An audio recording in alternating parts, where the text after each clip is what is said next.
नमस्ते, मैं हूं आपके साथ जसप्रीत कौर। कोरोना का खतरा लगातार तेजी से बढ़ रहा है। कोरोना के खिलाफ इस जंग में मास्क सबसे बड़ा हथियार है। न्यूज 18 आप सबसे अपील करता है कि मास्क जरूर पहनें। न्यूज 18 ने मास्क के लिए मुहिम भी शुरू की है जिसका नाम है मास्क पहनो इंडिया। न्यूज 18 आप सबसे भी अपील करता है कि मास्क जरूर पहने क्योंकि सावधानी ही सबसे बड़ा बचाव है।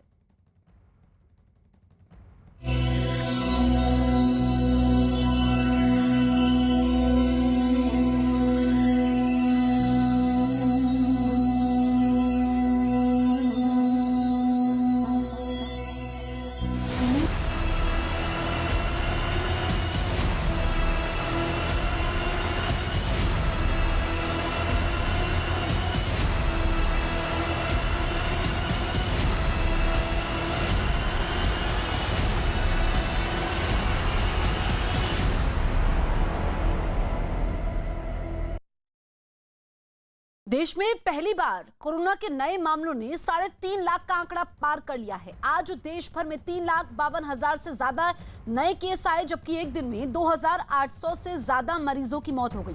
हालांकि ठीक होने वाले मरीजों की संख्या भी अच्छी खासी है, जिससे एक नई उम्मीद बंधती है।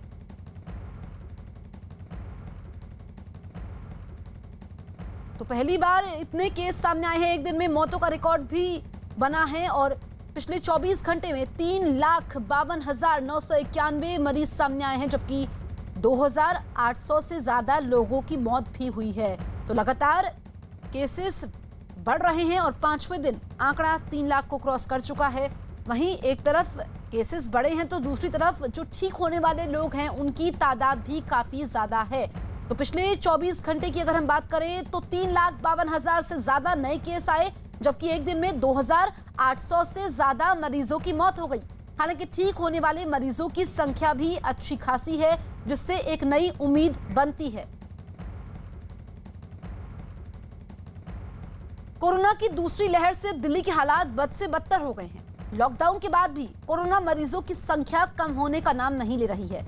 पिछले 24 घंटे में दिल्ली में कोरोना के करीब 23,000 नए केस सामने आए, जबकि 350 लोगों की मौत हो गई। राज्य में कोरोना से मरने वालों का आंकड़ा करीब 14,000 के पार पहुंच चुका है। पॉजिटिविटी रेट 30% से ज्यादा है। यही नहीं, राज्य में कोरोना के एक्टिव मरीजों की संख्या 94,000 के पार पहुंच चुकी है। तो 24 घंटे में 350 लोगों की मौत भी हुई है।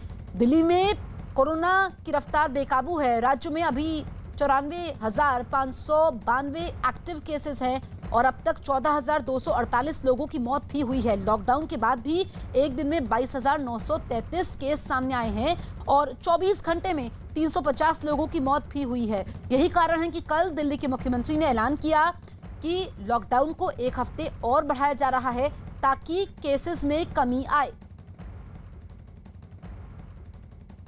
कोरोना की बेतहाशा रफ्तार के बीच एमपी में एक बार फिर रिकॉर्ड मरीज सामने आए हैं। बीते 24 घंटे में एमपी में 13,601 नए मरीज मिले हैं, जबकि इतने ही समय में 92 मरीजों की मौत हो गई है। इसके साथ ही राज्य में एक्टिव मरीजों की संख्या 91,548 हो गई है। राज्य में कोरोना का सबसे ज्यादा असर इंदौर जिले पर है, जहां एक दिन में 1,826 नए मरीज सामने आए हैं, जबकि भोपाल में 1,824, जबलपुर में 820, ग्वालियर में 1,220 नए मरीज सामने आए हैं।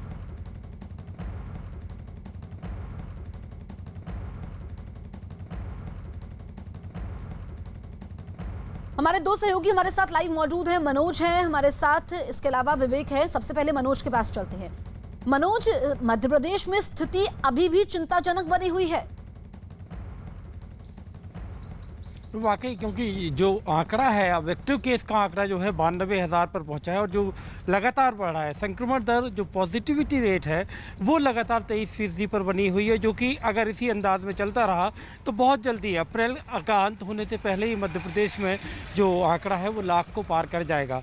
तो यही सरकार की मुसीबत का सबब है जसप्रीत, क्योंकि अगर इसी तरह आंकड़ा बढ़ रहा है तो उसके साथ साथ जो बड़ी समस्या सरकार के लिए हो रही है कि इसमें से जो माना जाता है मोटे तौर पर जो एक एक्टिव केस होते हैं कि करीब 60% होम हाई आइसोलेशन में होते हैं। तो उसके बाद जो बचता है बाकी 40%, उसमें से करीब 18% ऐसे मरीज़ हैं जिनको जैसे कहें गंभीर रूप से बीमार हैं, जिनको अस्पताल में अच्छे से उनकी तीमारदारी की ज़रूरत है।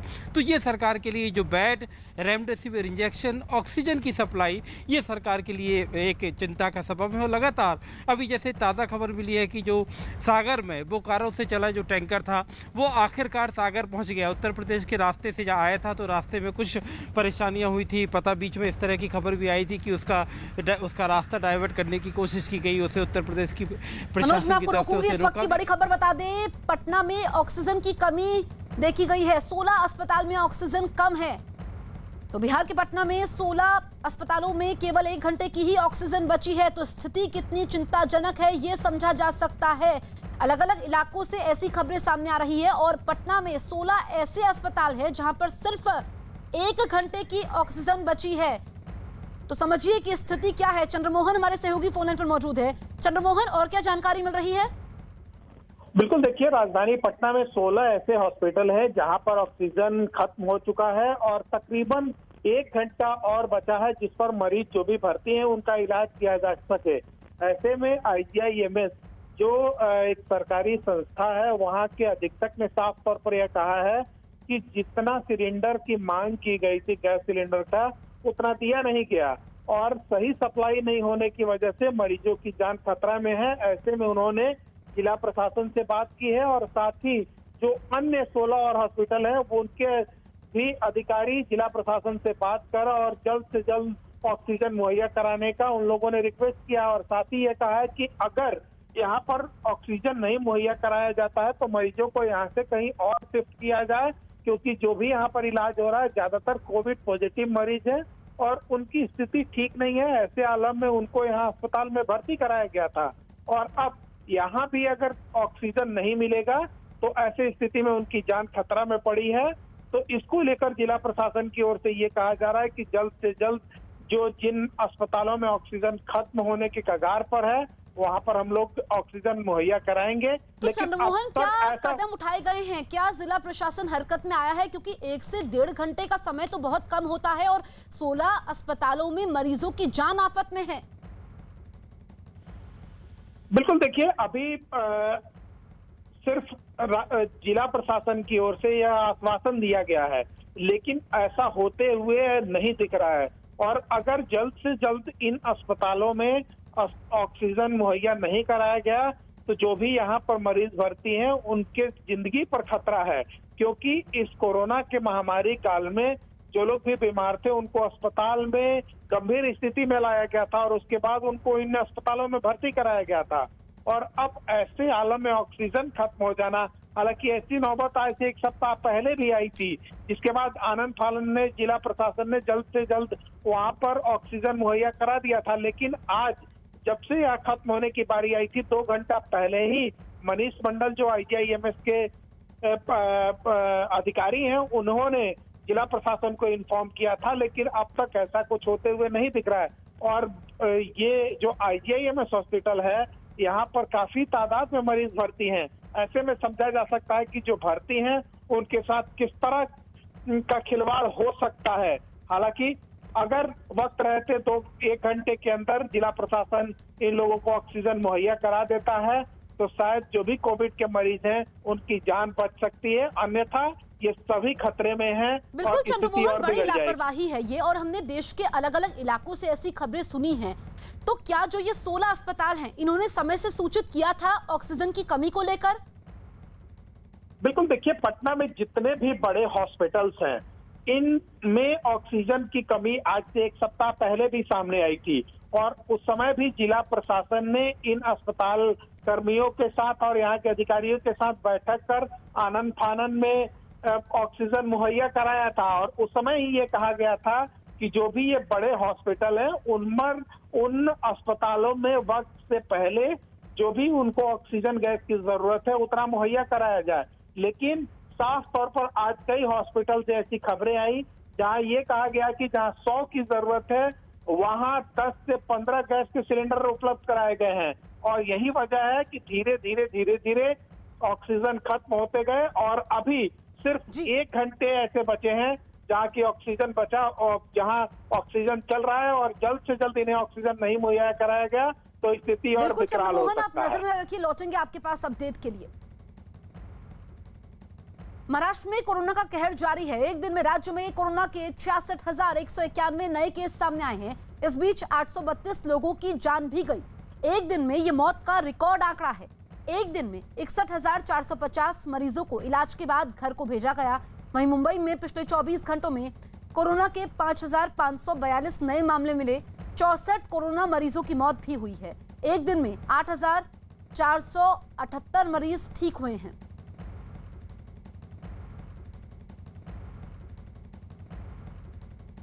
विवेक हमारे सहयोगी मुंबई से लाइव मौजूद हैं। विवेक, इस वक्त मुंबई की स्थिति क्या है? जसप्रीत, देखिए, आपको बताना चाहिए कि मुंबई की स्थिति थोड़ी सी सुधरी नजर आ रही है क्योंकि बीएमसी ने कल जो डाटा सामने लाया था उसमें 10 दिन पहले का जो डेटा था वो प्रतिदिन 10 से 11,000 जो कोरोना वायरस के मामले सामने आ रहे थे, धीरे धीरे वो घटकर अब मुंबई में 5,500 तक पहुंच गए हैं। हालांकि बीएमसी दावा कर रही है कि जो स्ट्रिक्ट नियम बनाए गए थे कोरोना वायरस को लेकर कि लोग घरों से बाहर ना निकलें, जितनी जो रेस्टोरेंट और जितने पब थे वो पूरी तरह से बंद कर दिए गए थे, सिर्फ होम डिलीवरी शुरू की थी, सारे थिएटर मॉल्स पूरी तरह से बंद कर दिए गए थे। तो कहीं ना कहीं उसका असर तो साफ तौर पर दिख रहा है। लेकिन मुंबई के बाहर जब हम जाएं, अगर महाराष्ट्र के विदर्भ इलाकों की बात करें, नागपुर, अकोला, पुणे, इन जगह पर हालात अच्छे नहीं हैं क्योंकि मौत का आंकड़ा कल सबसे ज्यादा है। पिछले 24 घंटे में 832 लोगों की मौतें हो चुकी थी। ये आंकड़ा तब का है जब पूरे साल के आंकड़े जो थे सबसे ज्यादा मौतें कल के दिन हुई 832। 65,000 से ज्यादा मामले सामने आ चुके हैं। तो मुंबई की हालत किसी तरह बीएमसी ने कंट्रोल की है, लेकिन महाराष्ट्र के जो दूसरे हिस्से हैं वहां पर हालात अच्छे नहीं हैं। मौत का आंकड़ा बढ़ते जा रहा है, साथ ही साथ जो कोरोना वायरस के मामले हैं वो भी बढ़ते जा रहे हैं। नियम को कड़े कर दिए गए हैं। जगह जगह पे देख सकते हैं जो हाईवे पे बैरिकेडिंग लगाए गए हैं। मुंबई पुलिस जांच कर रही है कि लोग घर से बाहर ना निकलें। ऐसी स्थिति महाराष्ट्र के अमूमन सभी शहरों में है। जहाँ जितने बड़े शहर की बात करें, नागपुर, पुणे, अकोला, जितने बड़े शहर है वहाँ पर सभी जगह से किसी तरह से पुलिस चेकिंग कर रही है कि जो लोग। चलिए ठीक है विवेक, लौटेंगे आपके पास। कोरोना के खिलाफ लड़ाई में भारत को दुनिया का साथ मिल रहा है। अमेरिका ने भारत के लिए 318 ऑक्सीजन कॉन्सेंट्रेटर भेजे हैं, जबकि सिंगापुर से 250 ऑक्सीजन कॉन्सेंट्रेटर मुंबई के लिए भेजे गए हैं। इसके अलावा दूसरे उपकरण भी भारत के लिए भेजे गए हैं। इसकी जानकारी केंद्रीय मंत्री हरदीप पुरी ने दी है। दुनिया के कई दूसरे देश भी कोरोना के खिलाफ जंग में लगातार मदद कर रहे हैं।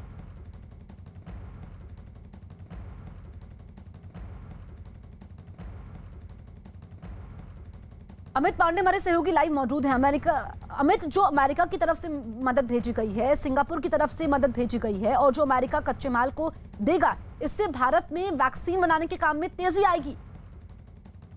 जी बिल्कुल, न केवल वैक्सीन बनाने के काम में तेजी आएगी बल्कि पूरी जो आधारभूत सुविधा है इस वक्त की सख्त ज़रूरत है, जैसे ऑक्सीजन कंसंट्रेटर हुए या फिर लिक्विड ऑक्सीजन हुए या फिर तकनीक हुए, टेस्टिंग फैसिलिटी हुई, इन सब को लेकर बेहद मजबूत स्थिति में भारत पहुंचेगा इन देशों के मदद के हाथ बढ़ाने के लिए। और जब हमें ये भी याद रखना होगा, जब इन देशों को ज़रूरत थी तब भारत की ओर से एक्सपर्टीज़ मुहैया करवाई गई थी। भारत की ओर से सहायता PPE किट और मास्क और तमाम अन्य उपकरण भी मुहैया करवाए थे। तो जो अंतर्राष्ट्रीय सहयोग है कोरोना के खिलाफ लड़ाई का, उसका एक जीता जागता नमूना अभी देखने को मिल रहा है, जब भारत एक बहुत ही ज़्यादा बड़ी चुनौती का सामना करना पड़ रहा है और देश और विदेश से अलग अलग लोग यहाँ पर आ रहे हैं सामने, सारी सरकारें आ रही हैं, वो अपने लेवल से मदद मुहैया करवा रही हैं। जी बिल्कुल।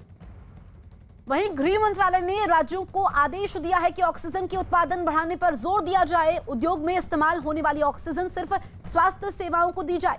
साथ ही गृह मंत्रालय ने निर्देश जारी किए हैं कि लिक्विड ऑक्सीजन का उत्पादन करने वालों के पास जो भी स्टॉक है वो सरकार को तुरंत उपलब्ध करवाया जाए। इसके साथ ही अगले आदेश तक ऑक्सीजन का इस्तेमाल दूसरे कामों के लिए ना हो। हम कोशिश करेंगे कि इसको जल्द से जल्द और बड़े स्तर के ऊपर कैसे लोगों को वैक्सीन किया जाए, इसका पूरा प्लान तैयार किया जा रहा है।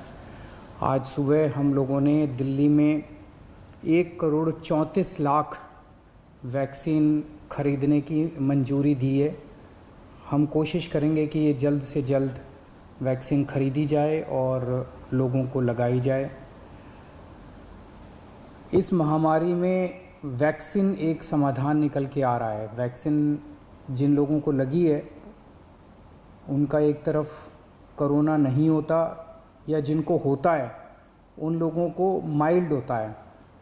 उनमें से अधिकतर लोगों को अस्पताल की ज़रूरत नहीं होती, और अगर अस्पताल की ज़रूरत पड़े भी तो उनकी बीमारी सीरियस नहीं होती, ऐसा देखने में आया है। तो कोरोना एक तरह से अगर वैक्सीन सबको लग जाए तो कोरोना एक ऑर्डिनरी बीमारी की तरह हो जाएगी, अगर होगी भी तो ठीक हो जाएगी। इंग्लैंड में, यूनाइटेड किंगडम में अभी कुछ महीने पहले तक कोरोना का इतनी ही ज़बरदस्त कहर था जैसे अब भारत के अंदर है, और वहाँ उन्होंने वैक्सीन बहुत बड़े स्तर के ऊपर अपने लोगों को लगाई। तो कोरोना के अंदर उस लहर के ख़त्म होने का एक बहुत बड़ा कारण एक्सपर्ट्स वैक्सीन को मानते हैं कि जिस इंटेंसिटी के साथ, एग्रेसिवनेस के साथ कोरोना वैक्सीन लगाई गई इंग्लैंड में, उसका कोरोना की लहर को ख़त्म करने में बड़ा योगदान रहा। वैक्सीन के एक निर्माता ने कहा है कि वो राज्य सरकारों को 400 रुपये में देंगे, दूसरे निर्माता ने कहा है कि वो राज्य सरकारों को 600 रुपये में देंगे, और केंद्र सरकार को दोनों 150 रुपये में देंगे। मेरी उम्मीद है कि इसको एक ही प्राइस होना चाहिए, अलग अलग प्राइस नहीं होने चाहिए।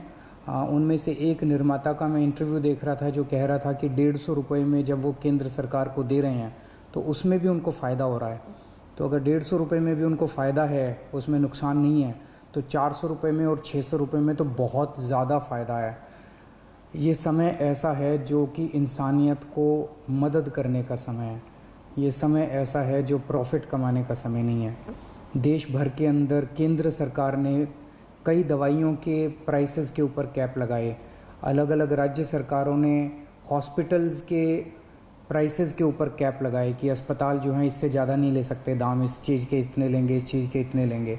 ऐसे समय में जब सारा देश मिलके कोरोना की लड़ाई लड़ रहा है, मैं समझता हूँ एक तरफ मैं वैक्सीन मैन्युफैक्चरर्स से अपील करता हूँ कि एक तरफ वो खुद भी इस प्राइस को खुद ब खुद 150 रुपये पे ले आएंगे। पूरी ज़िंदगी पड़ी है प्रॉफिट कमाने के लिए। ये टाइम कोरोना जब महामारी इतने बड़े स्तर पे फैली हुई है, लोगों से ये प्रॉफिट कमाने का टाइम नहीं है। मैं केंद्र सरकार से भी अपील करता हूँ कि अगर ज़रूरत पड़े तो इसकी भी कैपिंग की जाए और इस प्राइस को कम किया जाए। एक बात कि 18 साल से ऊपर की उम्र पे अभी लगाया जा रहा है, लेकिन इस महामारी के दौरान हमने देखा कि हमारे 18 साल से कम उम्र के जवान और बच्चे भी इसमें बहुत ज़्यादा संक्रमित हो रहे हैं। उनमें से कुछ लोगों की मौत भी हुई है। तो उनके लिए भी अब हमें सोचने का टाइम आ गया है कि अगर यही वैक्सीन्स उनको भी लगाई जा सकती हैं, उनके लिए भी सेफ़ और इफ़ेक्टिव हैं, तो यही वैक्सीन लगाई जाएं। और अगर ये वैक्सीन्स उनको नहीं लगाई जा सकती, दूसरी वैक्सीन्स की ज़रूरत है, तो मैं उम्मीद करता हूँ कि जल्द दूसरी वैक्सीन्स भी ईजाद होंगी जो बच्चों को भी लगाई जा सकें, उनको भी सेफ़ हो और इफ़ेक्टिव हो।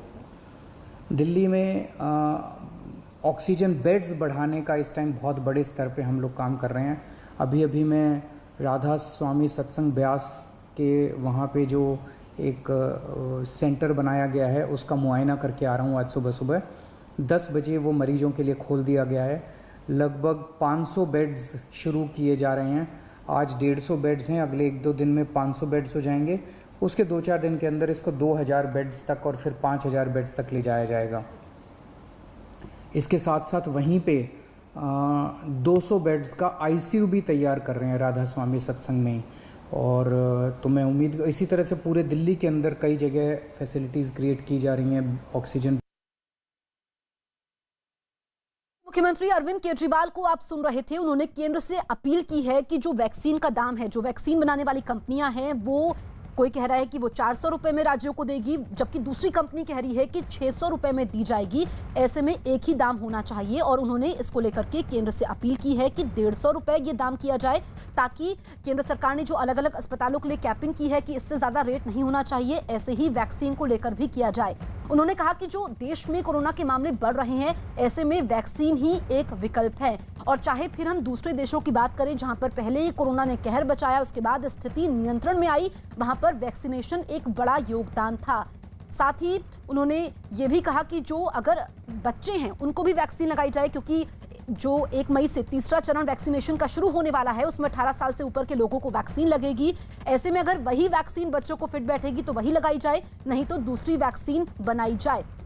तो इस वक्त दिल्ली में जो स्थिति है वो विकराल रूप ले रही है, क्योंकि मामले लगातार बढ़ रहे हैं। ऐसे में लॉकडाउन है और एक हफ्ते कल ही दिल्ली के मुख्यमंत्री ने लॉकडाउन को बढ़ाया था। आज वो फिर लोगों को संबोधित करते हैं और उन्होंने कहा कि वैक्सीन जो कि राज्यों को 400 रुपए में एक कंपनी दे रही है, दूसरी 600 रुपए में, ऐसे में एक दाम होना चाहिए। साथ ही उन्होंने कहा कि वो ऑक्सीजन बेड भी दिल्ली में बढ़ाएंगे ताकि मरीजों को तकलीफ ना हो।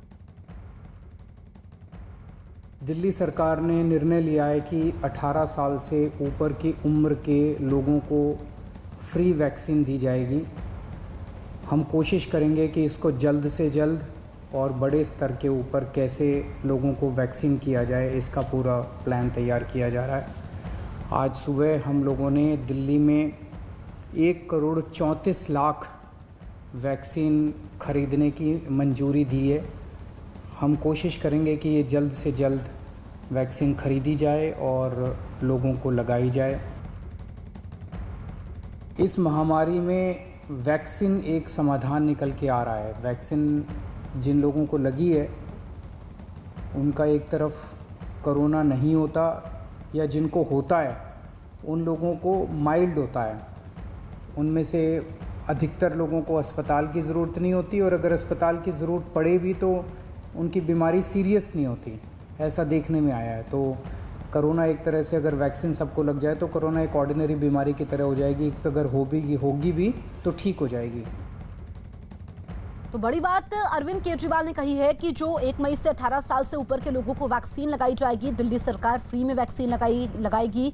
और उन्होंने ये भी कहा कि देश में वैक्सीन के अलग अलग दाम नहीं होने चाहिए, एक ही दाम होना चाहिए। साथ ही जो ऑक्सीजन की कमी हो रही है, ऑक्सीजन बेड्स मरीजों को नहीं मिल पा रहे हैं, उसको लेकर के उन्होंने कहा कि दिल्ली में ऑक्सीजन बेड बढ़ाए जाएंगे और 18 साल से ऊपर वालों को फ्री वैक्सीन लगेगी, क्योंकि अभी तक जो लोग 45 साल से ऊपर के थे उनको वैक्सीन लग रही थी। लेकिन 1 मई से देश भर में वैक्सीनेशन का तीसरा चरण और उसमें 18 साल से ऊपर के लोगों को वैक्सीन लगाई जाएगी, जो कि दिल्ली सरकार मुफ्त में लगाएगी।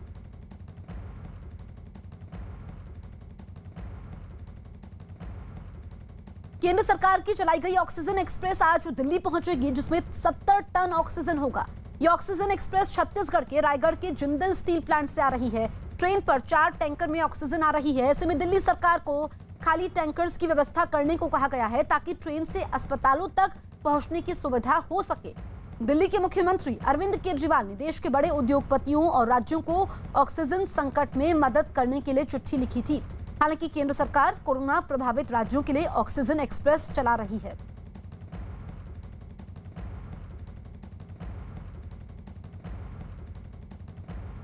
महामारी से मचे हाहाकार के बीच अस्पताल में इलाज करवा रहे लोग परेशान और निराश हैं। लेकिन ऐसे हालत में एमपी में बीमार लोगों में हौसला भरने वाली खबर आई है।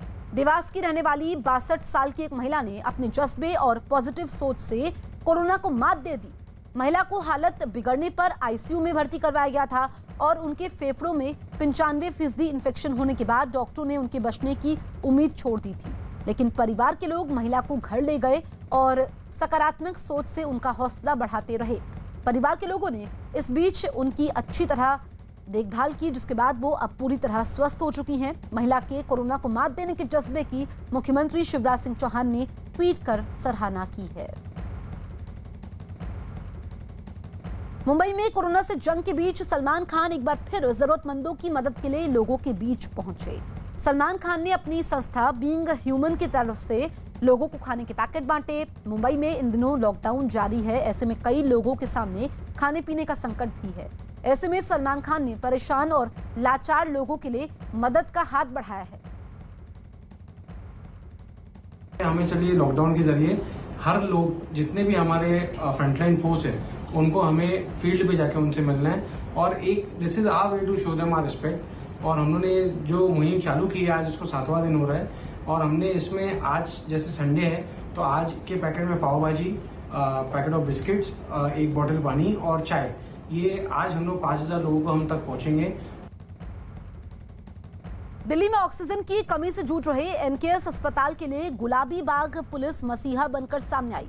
मरीजों की परेशानी और अस्पताल की समस्या को दूर करने के लिए गुलाबी बाग पुलिस ने अस्पताल को 40 ऑक्सीजन सिलेंडर और 4 बड़े सिलेंडर उपलब्ध करवाए। तो ये देखिए, ये संस्था आगे आई है जिसमें दिल्ली पुलिस ने मदद की है और ऑक्सीजन सिलेंडर उपलब्ध करवाए हैं। गुलाबी बाग पुलिस ने अस्पताल को 40 ऑक्सीजन सिलेंडर और 4 बड़े सिलेंडर उपलब्ध करवाए हैं। तो दिल्ली पुलिस मददगार बन रही है और ऐसी कई मुहिम चला रही है। इस बीच उन्होंने 40 ऑक्सीजन सिलेंडर पहुंचाए हैं ताकि मरीजों का इलाज सही समय पर हो पाए। देश भर में हाहाकार मचा हुआ है। केंद्र सरकार अपनी तमाम कोशिशों से इस संकट से जूझने में जुटी है। सरकार की मदद के लिए अब गुजरात के वापी में 5 कंपनियां आगे आई हैं। खास बात यह है कि ये कंपनियां पहले ऑक्सीजन का उत्पादन नहीं करती थी, बल्कि इनका नाइट्रोजन प्लांट है, जिसे बंद करके ये कंपनियां थोड़े बदलाव के साथ ऑक्सीजन प्लांट तैयार करेंगी। इन 5 कंपनियों में से एक यूपीएल गुजरात के 3 और एमपी के एक अस्पताल में ऑक्सीजन प्लांट लगाए हैं। ऑक्सीजन की कमी हुई, ऑक्सीजन प्लांट इमीडिएट बनाना, ऑर्डर करना मुश्किल होता है। वो टाइम पे एग्जिस्टिंग प्लांट जो अभी यूपीएल में चलता था प्रोडक्शन के लिए, उसको बंद करके उसको नाइट्रोजन में से ऑक्सीजन प्लांट में कन्वर्ट करके पूरा प्लांट हॉस्पिटल में शिफ्ट किया है और 3-4 दिन में वो प्लांट उधर चालू हो जाएगा। वापी में जो दूसरा लीडिंग इंडस्ट्रीज़ है वो लोग भी इसमें ट्राई कर रहे हैं और मोस्टली बहुत सा कंपनी इसमें आगे आएगा। इसमें आरती इंडस्ट्रीज़, मोदी सन, ऐसा इंडस्ट्रीज़ ने ये इनोवेशन करने का हमारे से बात भी किया है। देश कोरोना के महासंकट से जूझ रहा है और इससे उबरने की हर कोशिश कर रहा है। पीएम से लेकर राज्य की सरकारों तक लॉकडाउन और पाबंदियों की मदद से हालात को काबू में करने की कोशिश में जुटे हैं, लेकिन इन सारी कोशिशों में लापरवाही भारी पड़ रही है। नतीजा, कोरोना के मरीजों की संख्या रिकॉर्ड स्तर पर लगातार बढ़ रही है। 4 तस्वीरें आपके सामने हैं जो देश के अलग अलग हिस्सों से आई हैं। ये तस्वीरें सबूत हैं कि लोग किस तरह लापरवाह बने हुए हैं और नियमों को तोड़ रहे हैं। इंदौर में बिल के मुद्दे पर अस्पताल में जमकर मारपीट हो गई और कोरोना के नियमों को लोग भूल गए, जबकि झारखंड के गिरिडीह में लोग बाजारों में नियमों की धज्जियां उड़ाते दिखाई दिए, जबकि यूपी के ललितपुर में शादी समारोह में लोग बिना सोशल डिस्टेंसिंग और बिना मास्क पहने नाचते रहे, जबकि जमशेदपुर में महिला को मास्क नहीं पहनने पर टोका गया तो उल्टे बहस करने लगी।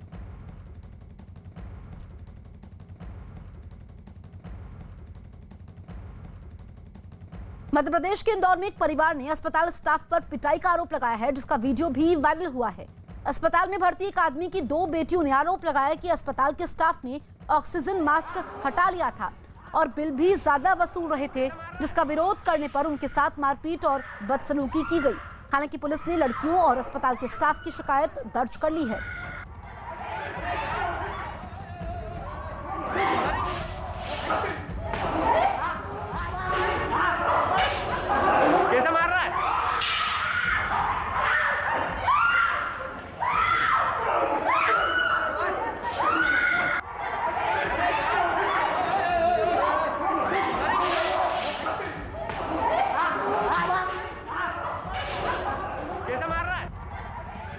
तो इंदौर की तस्वीरें हम आपको दिखा रहे हैं। मरीज के परिवार ने अस्पताल प्रशासन पर गंभीर आरोप लगाए हैं कि पहले तो ऑक्सीजन सिलेंडर को हटा दिया गया और उसके बाद ज्यादा पैसे भी वसूले गए हैं। इसके बाद ये वीडियो सामने आया है और वीडियो वायरल भी हुआ है। पुलिस ने केस भी दर्ज कर लिया है और जांच में जुटी है।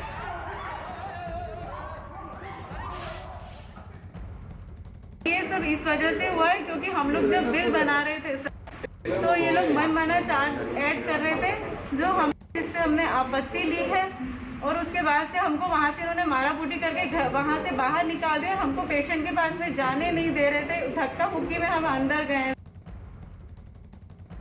बिल जो बना कि प्राइवेट वार्ड का बिल कुछ 10,000 आता है, 7,000 आता है जनरल वार्ड का, ऐसा कुछ था। तो उसमें बिल में कुछ अंतर आया 6-7 हज़ार का। इस बात पे इनका आपस में विवाद हो गया, मतलब जांच करेंगे। वो विवाद में निश्चित रूप से विवाद हुआ है तो किसी की चाबी गिर गई, किसी को, दोनों लोग आरोप लगाते हैं। जो भी उचित कार्रवाई होगी, वैधानिक कार्रवाई इसमें करेंगे। शिकायत का मैंने कह दिया है कि आप शिकायत करें और हम उस पर कार्रवाई करें।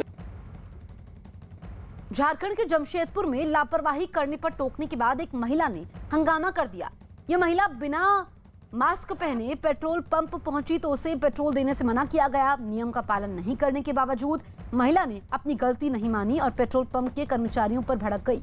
महिला की हरकत का वीडियो सोशल मीडिया पर पहुंचा तो पुलिस ने उसे ढूंढकर उस पर 500 रुपए का जुर्माना लगा दिया।